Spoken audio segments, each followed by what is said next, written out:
Assalomu alaykum, Milliy yo'llar kanalining hurmatli tomoshabinlari. Mana bugun biz Farg'ona viloyati Qo'shtepa tumaniga kelganmiz. Xudo xolasa, xuddi shu ko'rib turgan xonadonlarga qishda issiq bo'lish uchun issiq sistemalarini o'rnatib bermoqdamiz. Xonadonimiz kotej usulida qilingan ekan. Xonadonimizga 9 dona panel radiator ustanovka qildik va 15 kilovatli kotelimizni ustanovka qilyapmiz. Xonadonimiz sistemasi samotok sistema bo'ldi. Suvni qaynash hisobiga tabiiy sirkulyatsiya bo'ladi. Xonadonimizni xuddi shu yon tomonida, orqa tomonda naves bor ekan. Kotelimizni xuddi shu yerga ustanovka qilyapmiz. Ustanovka jarayoni bo'lib tugab qolyapti. Xudo xolasa sistemaga suvni olib bir qator sizlarga ko'rsatib o'tamiz. Radiatorlarni bir qator sizlarga ko'rsatib chiqamiz. Xonadonimizga xuddi shunaqa turdagi panel radiatorlardan 9 dona ustanovka qilganmiz. Sistemamiz samotok sistemasi. Sifatiga bitta e'tibor berib qo'yasizlar. Xudo xolasa aboylarni, remontlarga shikast yetkazmasdan juda ham sifatli ishlar qilib bitkazib beramiz. Aparatkamiz polni ustidan uklon bilan juda ham sifatli qilib xonalarni ichidan o'tkazib borganmiz. Mana xonadonimizga xuddi shunaqa turdagi panel radiatorlardan ustanovka qilib berganmiz. Sifatiga bitta ajr berib bersizlar. Xudo xohlab tomlamiz beton pilta tashalgan ekan. Pilta tashalganligiga qaramasdan juda ham sifatli qilib xizmatlar bajarib beryapmiz. Mana ustalarimiz ozgina ishlari qoldi. Xudo xolasa bitkazib sizlarga videoni to'liq kotelni yoqib obzor qilib ko'rsatib, videoni kuzatishda davom etamiz.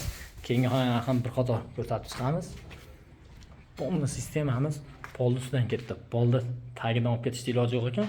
Polni ustidan uklonni olib, juda ham sifatli qilib shunaqa xizmatlar bajarib berdik. Qishda juda ham xudo xolasa issiq zo'r bo'ladi. Kotej sifat qurib qurilgan ekan. Hamma xonasi bir-biriga ichiga yetadigan. Mana koridorga ham xuddi shunaqa 50 sm ga 120 razmerdagi panel radiatordan ustanovka qilganmiz. Mana polni kotejimiz tevasi monolit qilingan, polak bitta temir pilta tashalgan ekan, turib beton. Shunga qaramasdan juda ham sifatli ishlarni qilib bajarib beryapmiz. Sifatga bitta o'zidan e'tibor berib, videomiz yoqqan bo'lsa, bitta like bosib qo'yasizlar. Xudo xolasa qo'ldan kelgancha harakat qilyapmiz. Mehnatimiz arzisa bitta videoga like bosib, shu videoni ko'ngilli kat yoqtirgan tanishlarga jo'natib qo'yamiz. Kotelimizni tonni suvga to'ldirib, sistemaga hamma yo'lda tekshirib chiqdik. Xudo xolasa kotelni o'tga yoqdik. Mana 50 gradus podachi chiqib ketyapti. Kotelimizdan xudo xolasa sistemalarni bir qator ko'rib chiqdik.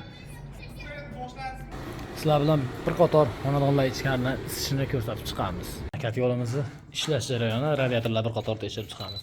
Mana 59 gradus xudo xolasa juda ham chiroyli darajada ishlab beryapti. Kotelimiz podachisidan 60 gradus chiqyapti. Mana bu radiator ham bir xil 59 gradus. Xudo xolasa har bitta radiatorlarimizni tekshirib o'tamiz. Har bitta radiatorlarimiz juda ham sifatli, zo'r, akkuratli issiqlik berishni chiqarib beryapti. Mana 58 gradus 1 gradus 2 gradus farq qilyapti. Juda ham bir xillikda, bir xil tempda hammasi zo'r ishlayapti. Xudo xolasa xonadon egalariga endi topshirishga harakat qilamiz. Mana 58 gradus. Keyingi xonalarda olib kirib ko'rsatish shart emas. Endi mana shu yo'llarga mana shu xonalarni bir qator ko'rsatib chiqamiz. Imkon bor darajada ichkarilarga ko'rsatish shart emas. Endi mana oxirgi tochkamizni ham bir qator ko'rsatib chiqamiz.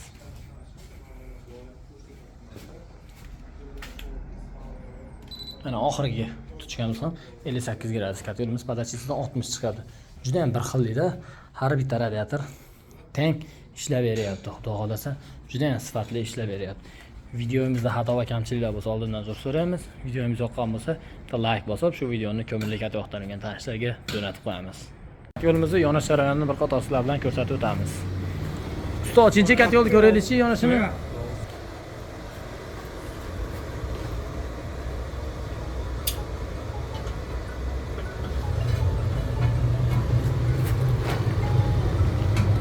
Like bosib qo'yasizlar. Kotelimizni ishlash jarayoni.